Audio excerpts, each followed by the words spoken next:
Hello, this is Derek Hansen for StrengthPowerSpeed.com, and I'd like to welcome you to our 13th episode of our Performance Concepts chat series.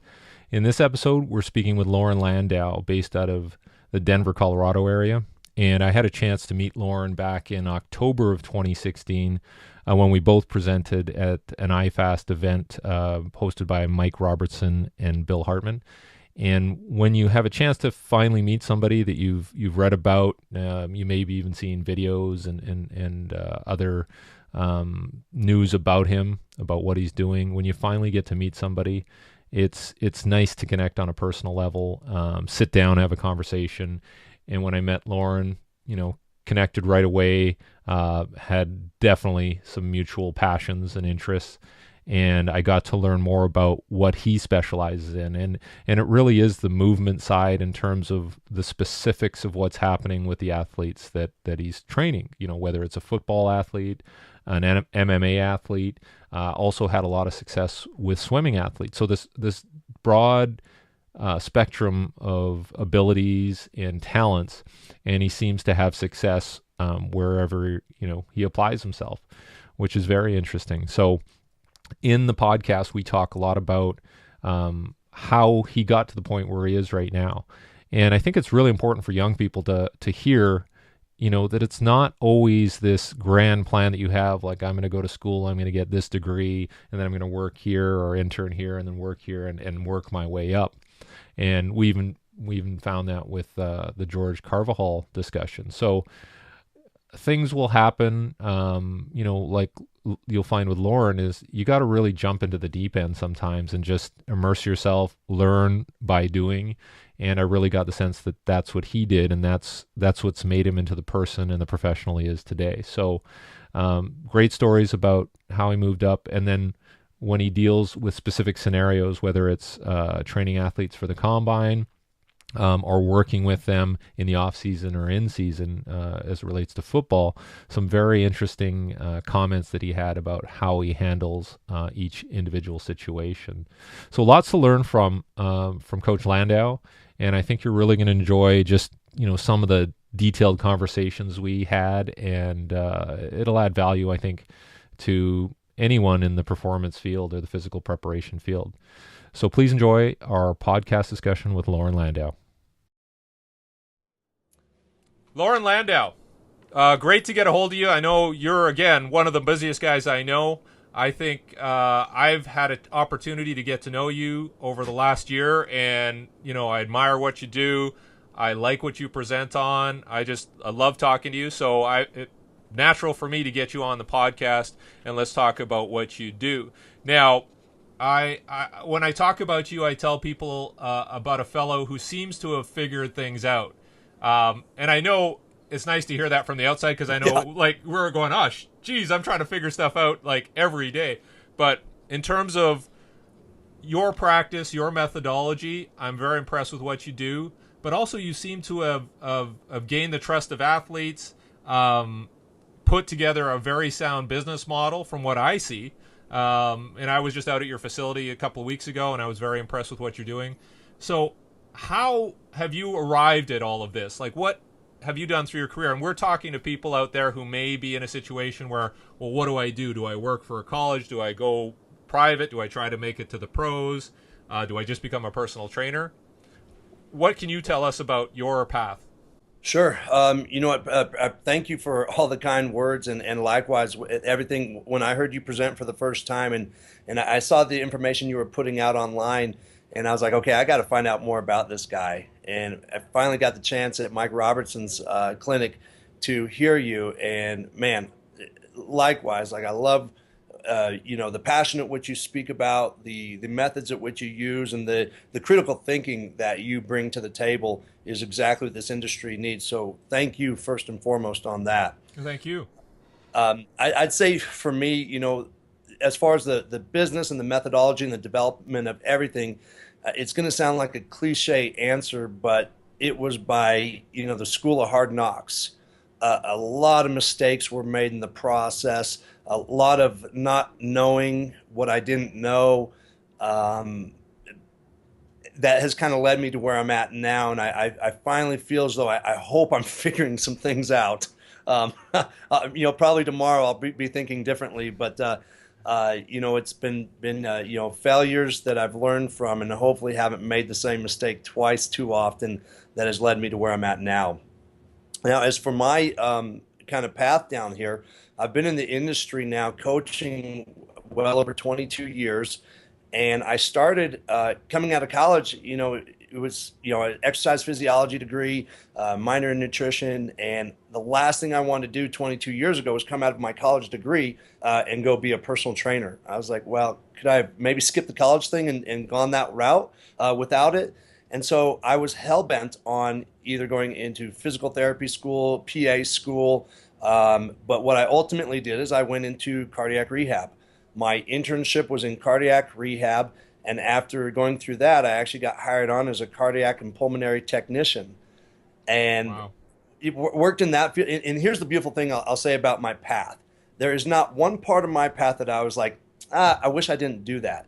Because everything that has led me to where I am now plays a part. With my time in cardiac and pulmonary rehab allows me to really go through a situation that might occur with an athlete and go through my drop down menu of, is this serious? Is this not serious? If this isn't serious, how do I manage the situation? If it is serious, how do I manage the situation? So every step I've taken allows me to best manage my practice today. From the cardiac pulmonary side, it was a tough one for me. Here I was motivated. I was working out. I was so entrenched into the weight room and training and physical preparation.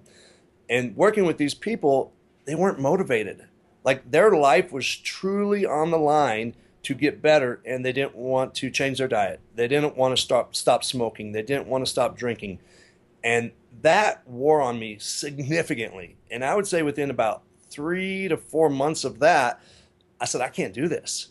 And so I decided I'm going to go this personal training route. And I started going into just the high-end athletic clubs. And, here's my resume. And luckily, I got hired on. And I just started working with general pops and got my hands on some high school athletes. And my methods were very bodybuilder dominant at the time. And so, everybody was, it was a hypertrophy game for me, regardless of what your sport was. I didn't really have a real good understanding back in the day of what this whole transfer thing meant. I just figured big muscles move faster, look better, whatever. About a year into doing that, I ran into a gentleman. Again, we're talking 20 plus years ago, and probably like you, I ran into a gentleman who was doing what was more performance enhancement work. Ultimately, what he was a track coach who was working with athletes of multiple sports and teaching them how to move. And I remember seeing him going, I want to do that. I went and spent countless hours with him, the whole volunteering side, up early with him, going through sessions with him and his athletes. And on many occasions, hey, I'm not going to make it in today. Can you run the workout for the guys? And so I started to get I was in a unique place where, guys like Jerome Bettis, at the height of his career, I'm working with, and I have no really background to be working with him at the time. I was just implementing somebody's programming. And so I got to the point where I spent a lot of time around this gentleman, and I looked at it from two sides. He was magnificent in how he connected with people. He was magnificent. What I recognized over time is that maybe from a biomechanical aspect, he really didn't know the ins and outs as well as I thought at the time.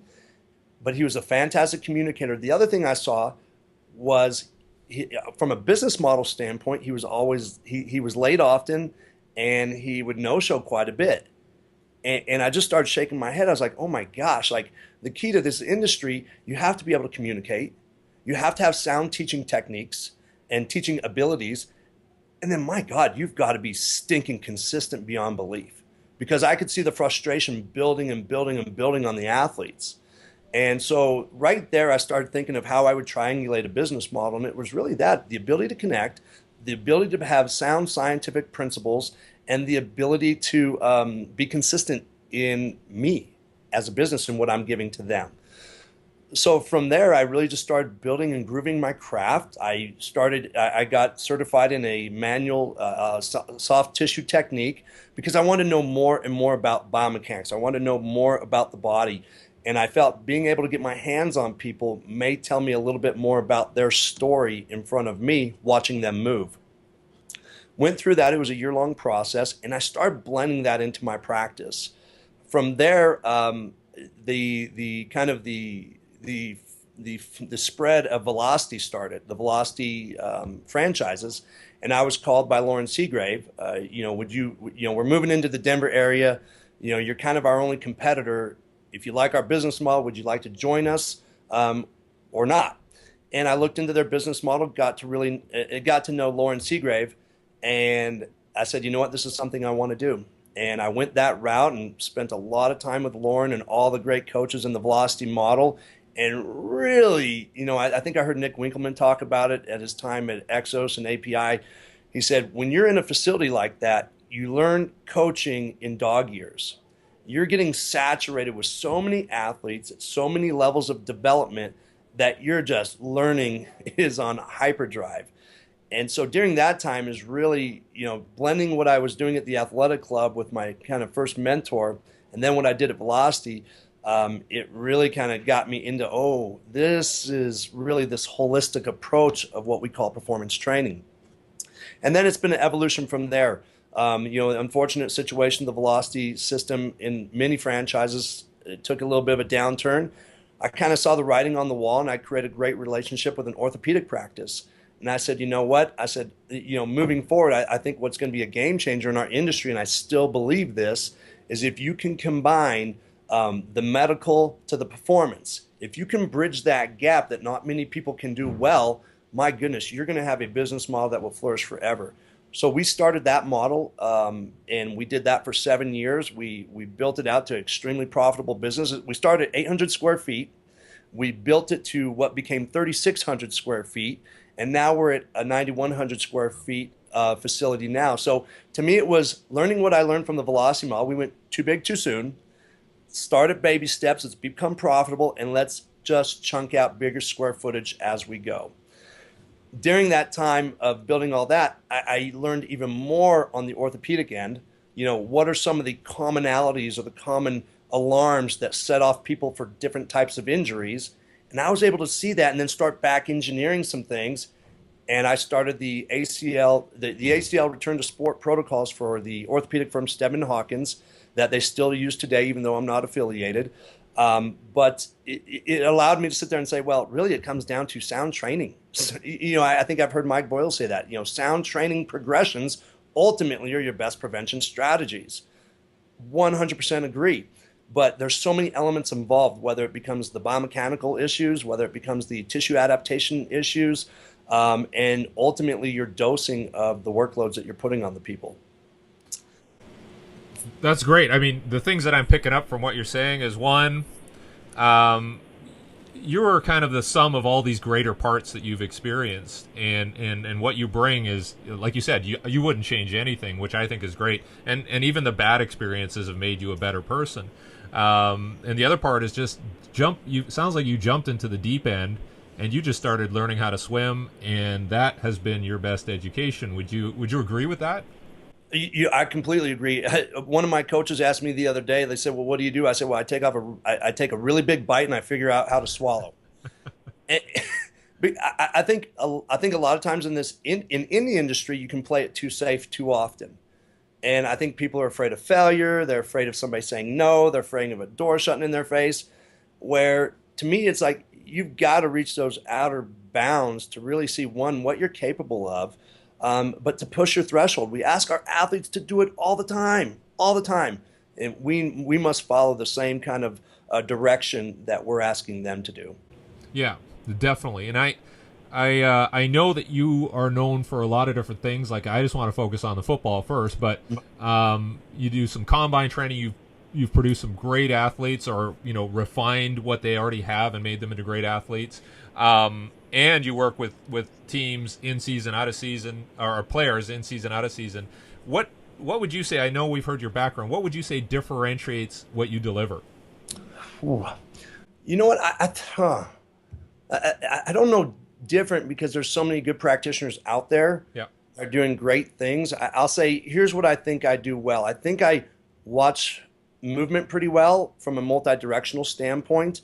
And I think I'm able to maybe communicate across to the athlete some general guidelines of movement that are simple and transferable to them.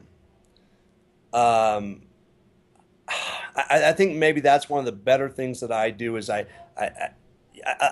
when we were at the PLAE conference, I said the other day, like I just love watching movement. And to me, it's very instinctual. You can see something looks very rhythmic and controlled and balanced, and then you see something that looks very asynchronized. And to me, there's just something that jumps out at me.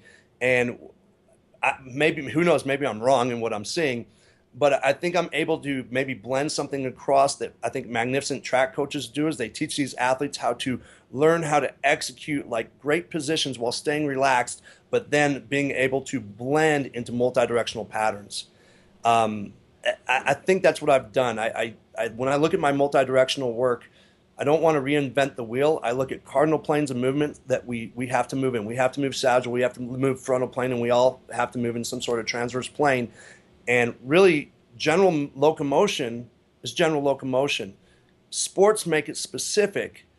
Skill work makes it specific. But if I can take an athlete and make them a general mover in the 3 cardinal planes and then learn how to blend it, I have to believe as a coach, if I hand you to your skills coach, your DB coach, I have made a better athlete for that coach to mold. So I think, here's what I think I do well. I think I understand my role. Great. And I'm sure you're like me when you're watching a football game on TV or live, you're not watching the ball. You're watching what's going on, and if somebody gets injured, you're backing up the film to see what was the precursor that led to that, right? Yeah, oh, exactly. I remember they actually had it freeze frame. There was an Achilles tear on the Vikings last year of a Chargers player. And you could, they did in slow-mo, and you just see him take this plant, and you see the turf kind of give a little bit, and you just see this ripple effect up the Achilles. And I just sat there, and I was fixated on it. Because to me, it's like, could that have been prevented? Maybe, maybe not. But I'm just intrigued by, the movement and the strike point and, where the direction of force was when something like that happened. And you try to back engineer and say, well, if that cut was a little bit different, could it have been a different outcome? Who knows? Yeah, no, you're right. I mean, that tells me you're always trying to find ways to improve, which is really cool. Now, if we talk about combine prep, I know that one of your athletes, Christian McKeefery, did great at the combine. What is your focus when you get these guys who are coming from a college setting, and you have what I would say is a pretty short timeline to get them ready to perform at their best at these tests? What are you doing? Well, it is a unique timeline. It's anywhere between 8 to 12 weeks that are broken up typically by bowl games. Oh, by the way, you haven't played a football game in maybe 3 weeks or maybe 12 weeks and go play a football game, but you're going to practice a full week before. So, number one thing, these guys are almost all coming up with some sort of injury, whether it's an acute or chronic thing from the season. So you not only have to get them healthy, but you also have to say, hey, in this 8 to 10 weeks, I need to get you healthy, and I need to get you your fastest and most explosive in the short amount of time. So there's a very little window to gain buy-in. It's got to be pretty rapid. The first thing I do day one, and you've probably heard me say this, but I pull a stopwatch out. I have to provide context of what I'm trying to get with these guys. And I give my stopwatch to a skill guy, DB or a wideout, and I have them hit start and stop on the watch as fast as they can. It always comes out to 0.2 of a second. I said the amount of time it took you to hit that watch 2 times is the difference between you as a wide receiver running a 4.65 versus you running a 4.45. Wow. And I think right there, I think it forces a buy-in. Because now all these little things I'm telling you, there maybe is a bigger reason or a trickle down that maybe influences that time, either positively or negatively. So I put context to them first, and now I just put the accountability now on them to listen.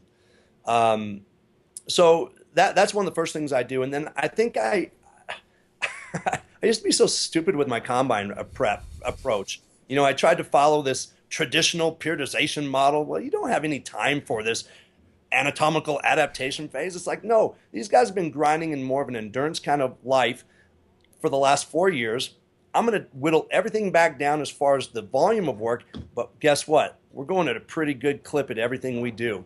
And the cool thing is like the first week or two, the guys aren't doing much workload at all, but the amount of soreness they walk away with after week one, they're like, oh my God. I'm like, yeah, pretty cool. When you get high contractile velocities, that tissue gets challenged at a different rate than it normally does when you're grinding at the 75, 80% tempos that a lot of these kids are accustomed to.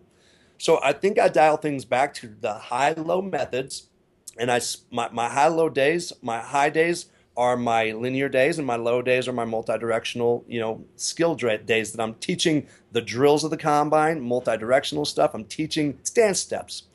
But the biggest thing I think we teach on those low days is we teach them how to control body position. Going back to what I said earlier, I think athletes, I've heard a lot of coaches. I know Charlie at one point I heard in a lecture, wasn't a proponent of multi-directional work as a training tool. It was like, hey, they get their skill work done at practice, and if you take care of the linear qualities, then these multi-directional qualities will, you get the elasticity, you get all these great properties of the tissue. But I look back as everything we do, Derek, is a skill. And a skill has to be worked and refined. And we can sit there and talk about the specifics of the skill that they play, no doubt. But I also think there are some attributes to implementing multidirectional patterning from a tissue tolerance capability. The neuromuscular system has to learn to be able to decelerate at these positions and then reaccelerate out of these positions, in my opinion. So when these kids come into me playing 4 years of college ball and getting all the skill work they want, they cut off the wrong legs. They come out with the inappropriate mechanics to get out of that cut. They don't have awareness of where their foot position should be relative to their center of mass. There's so many things that they inherently don't do well that I do feel it's my duty to teach them. Now, I tell them on day one as well, even though these drills are closed, the 5-10-5, the L, whatever we want to talk about, hell, even their position work at the combine is closed. They know the drill going in. They may have some reactive components to it, but for the most part, they're closed drills. I said, even though these drills are closed and they seem like they don't have any transfer to your sport or your position, let me tell you this. This is going to give me, as a coach, a good opportunity to teach you how to control your person. Not only that, but look at it this way. I see kids do this all the time at the combine, and I know you've seen it as well. A kid will go out and run a great 5-10-5 times and L drill times. They've got their dance step done. You see the same kid go out and perform their position work, and they're out of position left and right. They don't understand the same rhythmic qualities and the same dance steps that have to be orchestrated in their field work as they do in these closed drills. To me, that's a failure on my part if I haven't communicated to them these practices on these closed drills have direct transfer to an open drill. No doubt. It's the same qualities, the ability to decelerate, accelerate, be in the right position. So to me, that's what I ultimately have to teach is like you to learn how to move this body. And the way I look at it is the more efficient I am, the faster I'm going to be or the quicker I'm going to be, but the less internal joint stress I'm going to occur on the system. Yeah, particularly if they have to repeat that motion throughout a game, throughout training camp, throughout the season, right? So I totally agree. And I think the one thing that I've noticed in talking to people and working with people in the NFL is they get athletes from the college level, and this is not an opportunity for me to crap on college coaches, but I think there's a lot of movement deficiency that they see when they get to the pro level, and they're like, wow, you've just compensated with your talent alone, and you haven't refined your technique, and they have to start teaching people, or there's even position coaches who I think just worry more about the number of reps rather than the quality of individual reps too, and they're just trying to plow through reps, and hopefully the athlete gets it. Would you agree? Yeah. 100%. A couple things. It's one thing to take a kid from the college ranks and say he's got these movement deficiencies, and then take him through a screen, a seven skill screen, and say, okay, we get better at this, and we clear up your movement inefficiencies, and that's not the case. These kids we've got to do a better job as educators to be able to provide a greater bandwidth of skill acquisition on all these different coordinative tasks. Going back to that, I've always believed like a coach who, I used to do it myself, and that's how I told you, like I've changed my philosophy on combine training. I was so insecure in my X's and O's that the best way to make me feel better about it was more work. Let's get you in better shape. Let's do the rep again. Well, let's do the rep again, but did we effectively get any better at the rep? I think it was maybe Dan who had said it at the PLAE conference, but Dan Paff, he was talking about, it's easy to cue and correct something in the weight room. It's static, it's in a less chaotic environment, but to then actually coach it and cue it in an open space, it's a little bit harder, a lot more variables. And I think a lot of people just kind of go through the assumption, well, you either know how to move or you don't. And to me, that's ridiculous. Oh, we can't change a motor skill. No, yes, we can. We can create a better one, no doubt. So I do think that a lot of coaches put the volume on the kids to suffice maybe what they're unable to get across at times. Yeah, and I'm sure you've had cases where you've had maybe veteran athletes come to you, and a lot of people would say, well, the guy's a vet, whatever, I'm not going to focus too much on technique and criticize him or whatever, but I'm sure you're having to teach these older guys how to move. You know what? If it jumps out at me and it's a red flag, I get plenty of athletes come in that are like Pro Bowl caliber, and I'm sure if I maybe try this. Well, do you know who I am? Do you know what I've accomplished? But I'll tell you, once I talk about like the efficiency of positioning, the efficiency of where you're at has a greater, it can reduce the likelihood of your potential for injury. I think everybody listens at that point. The number one thing I don't want to turn into is the guy that says, here's how you've got to move in this bubble. Not the case at all. I'm quite the opposite. Here's how I want you to move in a general locomotive state. Now, when you go out the field, go do what you got to do. Now, you do have a drop-down menu of what your options are out of each position. It's really becomes inherent. But if I've grooved you to hit these right positions more frequently, my guess is when that drop-down menu comes down, you're going to pick the best option because it becomes more rhythmic in nature instead of being out of position. I will say there's plenty of athletes I've had in the past that aren't going to listen to me, and that's fine. And you know which athletes to spend the time with. I will say this: I had a perfect story here.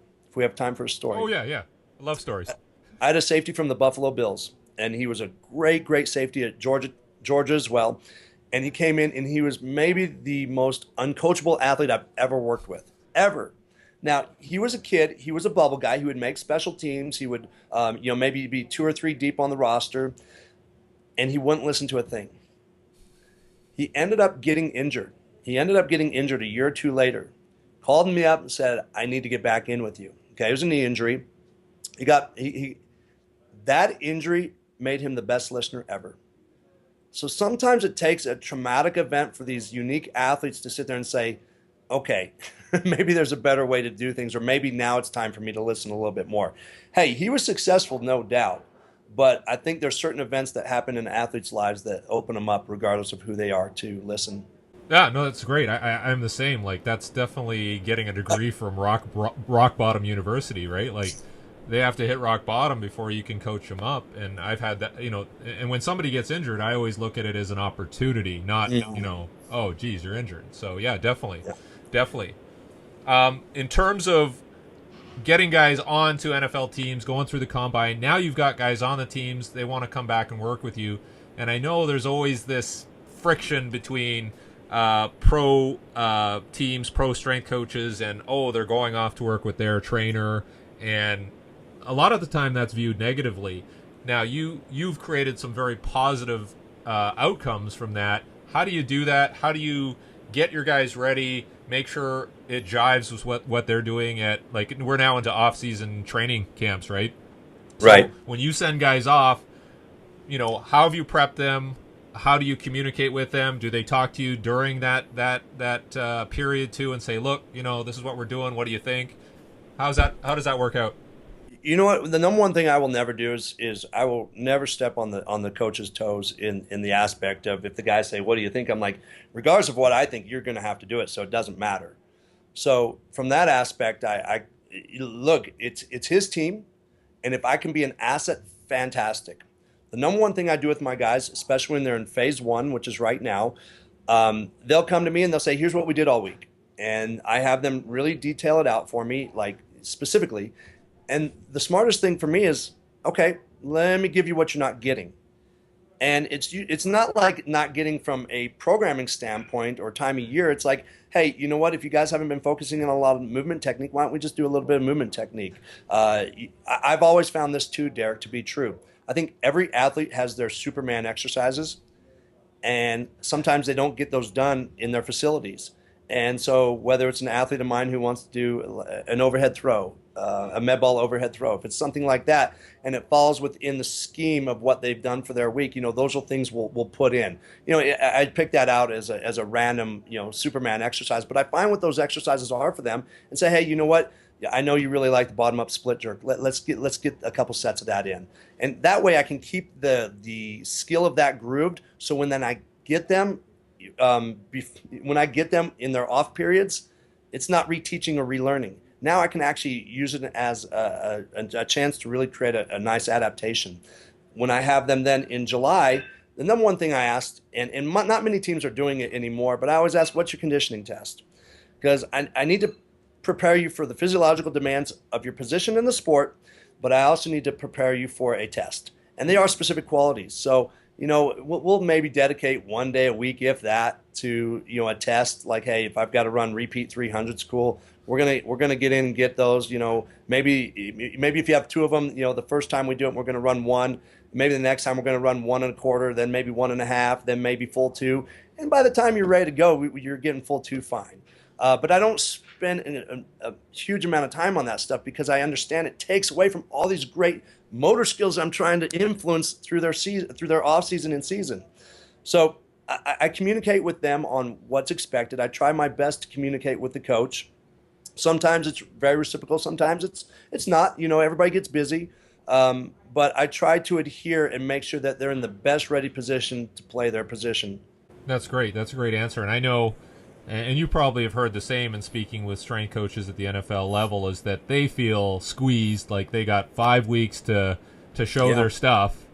Maybe that's 4 times 90 minutes a day, maybe less, maybe a little more. But I would think, and this is what I've told them, is you have to adapt to the circumstances and reach out to people like yourself and say, look, I only have 5 weeks. I can't affect the change that I really want to do. Can we work together and make sure that my guys are doing great stuff with you, and then we have this continuum of work that leads us into the season?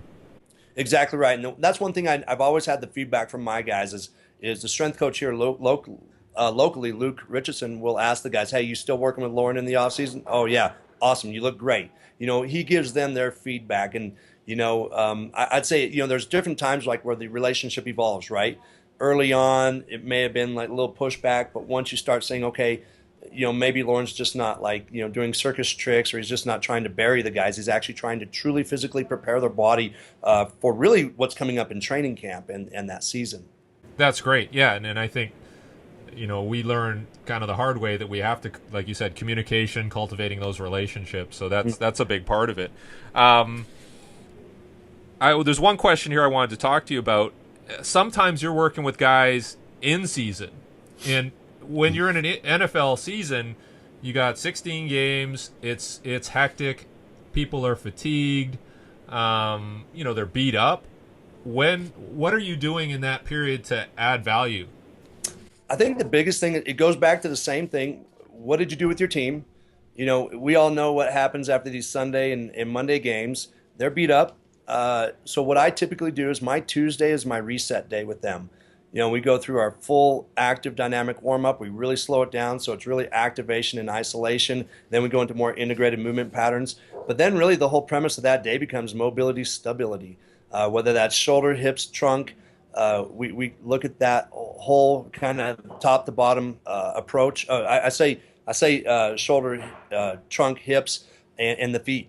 To me, the feet, a couple things. The guys tape and spat and brace and do all these different things that they lose ankle mobility. Well, I want to make sure that when they're away from that we can restore good ankle mobility, but the intrinsic firing of the foot. A lot of times when you get those tape jobs, we're losing a lot of that intrinsic firing. We need to make sure that we re-upload that away from the game and from their play. Look, hey, you got to do that stuff. You're going to do it. So let's make sure away from it, same thing, away from it, let's make sure we're working on the functionality of what that foot's job is and that ankle mobility. And we typically do that on Tuesday if it's a Sunday game. What we'll also do is we'll do a potentiation day on either Friday or Saturday. It matters on where we're at. The guys have a pretty light day, and those are the days we'll do something. It may be, a low percentage on, or it may be more of a strength speed or speed strength effort on their cleans. med ball throws. It may be just some easy get-offs on the run rocket, different things like that, just to stimulate a little bit of that neural activation. And then we shut them down. I mean, massive, massive rest. So we have a stability mobility day, and then we have a potentiation day. And the guys love it. It's kind of cool. The guys say that, a couple of, I've got a decent amount of players that come in and do that, and they say, this is my routine. This is my routine. And I think, too, it's hard in a team setting when you have 53 guys to give that guy his thing that he needs, the Superman exercise. So if I can find it, if it's a bottom-up split jerk, if it's a rack clean, whatever the case may be, we always want to do a risk-benefit, no doubt. But at the end of the day, like, if it's within sound timelines of recovery before game, if it's within sound timelines of their if it's within a sound ability of their technique, and if it's within a sound timeline of recovery within what they've done for the week, then the guys walk away and they feel ready to roll. That's awesome, because I know in speaking with coaches, players, that a lot of players don't even, they go to the meetings, they go to the practices, they might have some sort of media commitment, and then they don't want anything to do with training or football or anything. So the fact that they're coming to you speaks volumes. Well, I'll be honest, sometimes the guys will come in and go, I don't feel like doing it today. I don't feel like doing it today. And I say, hey, you tell me I'm here or I'm not. You know where we're at. And guys come in, and once we're about halfway through, the sessions aren't very long. Once we're about halfway through, they're like, oh my God, I feel so much better. And then yourself, it's that next day, like, oh my, I feel so much better. So I think sometimes it's easy, particularly as that season gets going, to sit there and go, oh, I don't want to do anything. I want to shut it down. But I've seen there's a few different athletes out there. Some athletes that reboot with work, and some athletes that reboot with rest. And I think you have to kind of find out who that person is, and that person evolves as they get older. Absolutely, absolutely, and you're hyper aware of that, I can tell. I want to sidestep. I'm going to do a little bit of a cut sidestep. Maybe you can coach me up. But we're going to talk about other sports, like you've had involvement in swimming and MMA. And I just last week spoke to George Carvajal, and we talked about this idea that those types of sports are different. There's like a feel component. How do you take what you've done in the football world and the speed, agility world? How do you now transpose that onto these types of athletes? If I look at swimming specifically, swimming still has me scratching my head. I had a very good conversation with Keenan Robinson at the PLAE conference, and Keenan's the man when it comes to swimming. And I think he and I still are sitting there scratching our head because it's just an anomaly. Swimming's a tough one. There's a volume aspect that it has to happen to a degree. And if you talk to the athletes, if they're not in the water, they feel like crap, and they just feel off in their rhythm and their stroke. So there's a huge element of that. I think the other element that you run into in swimming is if we look at like high-low models in training, like you can swim as fast as you want, but from a neural standpoint and a force standpoint, it's never going to be what we see in land-based sports. So a lot of times you look at what's done, and it's a lot of middle work. Mm-hmm. You have constant resistance against the system, so it makes it more of a concentric-based action sport. There's not a lot of stretch reflex that's happening. You can look at the explosive elements of it, but when we go into a flip turn underwater, I mean, that's a concentric action that's happening. So I think when you're on the blocks and when you're pushing off the wall, you have different elements of, if you look at a backstroke start versus a freestyle start, one you're halfway out of the water, one you're fully out of the water. There's different elements to it.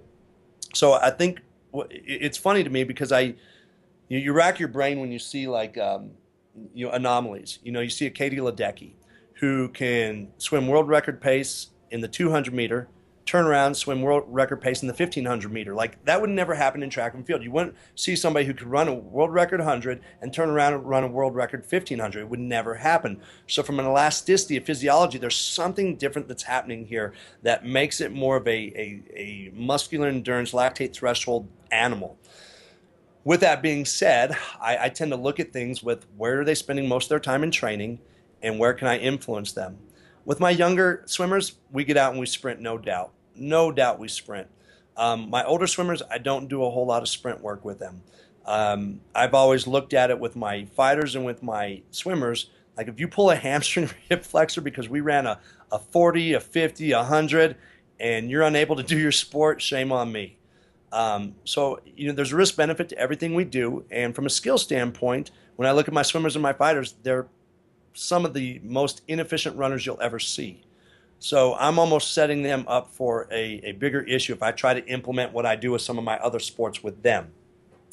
I have one or two fighters that maybe are outliers on the sprint side that can actually do it really well, but that's about it. And so for me, I want to make sure that I'm not taking a bias from what I do with one sport and give it to this other sport. I try to, again, go through my KPIs of what makes somebody successful in their sport, what truly biomechanically and physiologically is happening in that sport. Now, how can I best influence them knowing what they do in practice? How can I help them? So a lot of my work with my swimmers is really like, postural positional control, because they get so repetitive in their nature. But I will give them that speed, strength component as well, for those opportunities off the blocks. And there's still some things. I heard a swim coach say this one day, and it still sticks with me. He was talking about another athlete, and he says, I just don't want that athlete getting too strong. And this other coach said, well, what do you mean? He said, I don't want her to outswim her technique. Wow. Like trying too hard to pull through the water. Now you're not in this rhythmic flow. So that's where I think all the time coaches think bigger, faster, stronger equals better performance. But I think in a lot of times we're blinded by that. We just figure, got stronger, going to be better. Well, you and I have both seen people have better power clean numbers and the vertical jump goes down. We've both seen people, add mass to their frame, and now they're not as quick off the edge. We've all seen that. Where's the tipping point? And that's where you have to look at each athlete individually, and you have to look at each sport individually and saying, am I screwing this person up because this thing that I assume is good? Yeah, definitely too much of a good thing is sometimes bad. Yep, exactly right. So, no, that's great. I like the idea that you're not just tied to one sport and you're kind of exploring other sports with different qualities, and I think it just gives you a better global perspective on every athlete you work with. Would you agree? It does. I think it gives me a better communication ability. I've got to sit down there and talk to them. What did you specifically do at your practice? Tell me a little bit about your stroke. What do you feel in your stroke on this? What do you mean you have pain when you throw this hook? So to me, I just bring everything back to the general sciences. I talk about it at length when I lecture. To be a better specialist, you have to be a better generalist. I have to understand my general subject matter so stinking well that I can work with these specialists in their craft. That's great. Now we're going to talk about your role as a mentor, lecturer, educator. What do you think that is? What are you trying to convey when you go and speak to young coaches, and even your own staff, your younger staff and interns? What are you trying to convey? What kind of messages? Right, when you have a 60-minute window, it's always hard to sit there and say, what's my message? Every presentation, I always start with coaching perspective, and I try to kind of take that role of saying, look, here's the things that I think have made me successful in time that I've learned. It goes back to the consistency comment. I want to beat that into people like, hey, this whole coaching thing, it's about consistency. I talked about at the beginning of this podcast with the coach who was always late or didn't show. Like, consistency is our number one focal point. 2, fundamentals. Do not skip over, do not dismiss the fundamentals. I don't care if that athlete is a pro bowler, all-star, whatever you call that person. My guess is they're probably not a very efficient mover, most likely. So don't gloss over your fundamentals. Pick your battles. I have to pick my battles. To your point, I may have this athlete and, am I being that doesn't have that power line position and, you need to get this arm here. Oh, that's right. You're a defensive end who's coming around the edge. Don't forget who you're working with and take this technical model as a model that you're trying to look at certain landmarks and positions of acceleration, but don't be so myopic to not sit there and think about how does this actually blend into this person's ability with what they do. So I think those are the things. It comes down to consistency. It comes down to the patience in motor skill acquisition as a coach. I don't give too many drills, right? I stick to the fundamentals. And lastly, pick my battles. Sometimes coaches are so caught up in finding what is wrong when we're not looking at what is actually happening right. And I've seen coaches a lot of times, and I've been guilty of it, and I'm still guilty of it, of trying to change something that really had no influence on what they were doing, good or bad. So pick your battles on what it is you're actually, what hair's out of place. Great message. And you mentioned at the beginning there, you talked about this idea of consistency. And I know we've talked about it, and I'm a fan of encouraging people to embrace change, variability, keep an open mind. And how do you blend that consistency philosophy with also, telling people like, hey, we have to have some variability. We have to look at new things, and how do we do that? Because there's lots of sports science stuff coming out, and everybody wants to be on the cutting edge. But I like the consistency piece and the fundamental piece that you just mentioned. How do we blend that? To me, the consistency piece is more the behavioral issue. If you were in my facility this morning, my warm up starts right at 8 o'clock. When I'm cueing, my cues, not to sound mundane, that they're very similar all the time, because I know it takes a while for the athlete to actually hear it. So consistency on that point is really trying to create a behavioral thing. Hey, cool, that's great. You came in 2 days this week, but we had 4 workouts this week and you missed 2. So I try to instill that as my consistency model. Focus, intentional, and attention. I'm trying to have them understand that this training thing isn't just like, oh, I got my workout in, and now I'm good, or now I can go drink booze or eat like crap, or get 4 hours of sleep because I was gaming all night.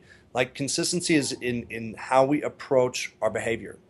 And it was a quote. I'm going to butcher this quote because it's not right in front of me, but I think it was Nick Saban that came out and said, how can I expect somebody to do something that I'm unwilling to do myself?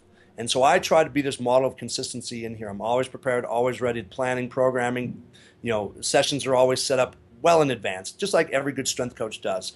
But I try to take that a step further with, what are the behaviors outside of here? I saw your Snapchat, and man, you put in a great week of work, and I'm all for having a good time, but man, really? Like, teaching them that everything has a trickle down to what it is you're trying to gain. A famous quote of mine to all my athletes, I'll tell you, is don't sacrifice what you want most for what you want at the moment. And it goes back to the same thing. Why were you here at 8:05? The session starts at 8. You should be here at 7:45 at least. It wasn't consistent in your habit to wake up on time, to have breakfast on time, to leave early because you knew there'd be traffic. That's the behavioral issue I'm trying to get to with my athletes.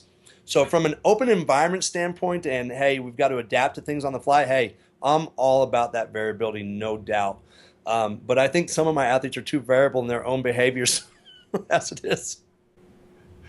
That's right, and you have to be the voice of reason, right? And bring them back to the center, and I can see that having to be a big part. And again, it's something you've talked about with your philosophy and the communication side and connecting with people, and that's huge. Now, you talked about how things have grown for you. Now you have 9,000 square feet. Like, what's next for you? What's coming up for you? Are you gonna what vision do you have for where things go? And I know this is a tough question because we always want to deal with what's staring us straight in the face. But what do you have coming up that you want to let people know about? Because I know you got some really good stuff going on that maybe we don't want to tell people about. So no, you know what? I'm never one to sit there and say, here's my cards and let me keep them right here. Like, I'm very open with anything. My methods, wrong, right, indifferent. Like, hey, if you feel I'm wrong in this, hey, let's talk, let's challenge it. I think what's next for me is further development of my staff. I have a great staff. I have a young staff, and so I need to have the staff that can critically think, that looks at this as a deep-rooted passion for them. I don't want to convince them of that. I want them to find it. But I think that's my next step, is really cultivating and making my staff better than they are already. And making myself better. I think that's the number one thing is the self-discovery in this industry is key. I reach out to people all the time, ask them. You and I exchanged some emails just the other day. I ask other practitioners' viewpoints. Have you heard of this? Have you done this? I'm always reaching out to Coach Path. To me, it's I don't know what's next, but to me, it's the further evolution of me and my skills as a coach, and just trying to make less mistakes. No, that's a good philosophy, and I think it's interesting to hear you answer that question, and I know what, in your head you're going, okay, I got to mind what's going on right now, but I want to have that vision to kind of shoot for some bigger things, and take care of the people around me, and I think that's pretty cool. Are you speaking anywhere? Are you doing any presentations or lectures or anything that people should know about? I'm presenting actually tomorrow at the Olympic Training Center. Going to do a multi-directional talk, and then actually I leave on Sunday for the Hawaii State Clinic. So nice. I'm excited for that. I've got some cool little travels up, PLAE in Ireland, and then I have.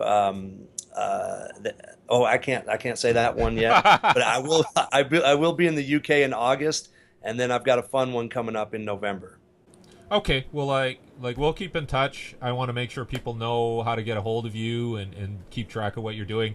I know I want to come back down and visit you. I think, you have a great environment there. So that's something I want to keep in touch on. And, I just enjoyed speaking with you. I'm looking at the clock here. It's been over 50 minutes, and it's gone really quick because it's just great information, great exchange. So thank you very much for doing this. Derek, thank you for what you do in our industry, and I'm so glad I've been able to see your work and now really get to know you as a person and share ideas. I can't thank you enough. Well, likewise. I just think this is great, and I'll keep in touch, and at some point we'll do a follow-up and keep track of what you're doing. All right, my man. Appreciate it. Thank you, Loren. Some great information from Coach Loren Landow. And he's the kind of person that I'm going to keep in touch with, go visit on a frequent basis. I think he's doing some great things. I think he's in a great environment. And, there's a great humility about Loren that allows you just to talk about anything and share ideas, challenge each other. So if you have a chance to get in touch with Coach Landow, we'll provide some contact information. But please offer some comments, some feedback at Strength Power Speed. On Facebook, Strength Power Speed with no vowels. On Twitter, also Strength Power Speed, no vowels. And also we'll have this on YouTube. And I think you'll get a lot out of anything that Loren has to offer. True professional, great human being. And these are the types of people that we want to talk to and that we want to encourage you to talk to. So once again, thank you very much. This is Derek Hansen at strengthpowerspeed.com.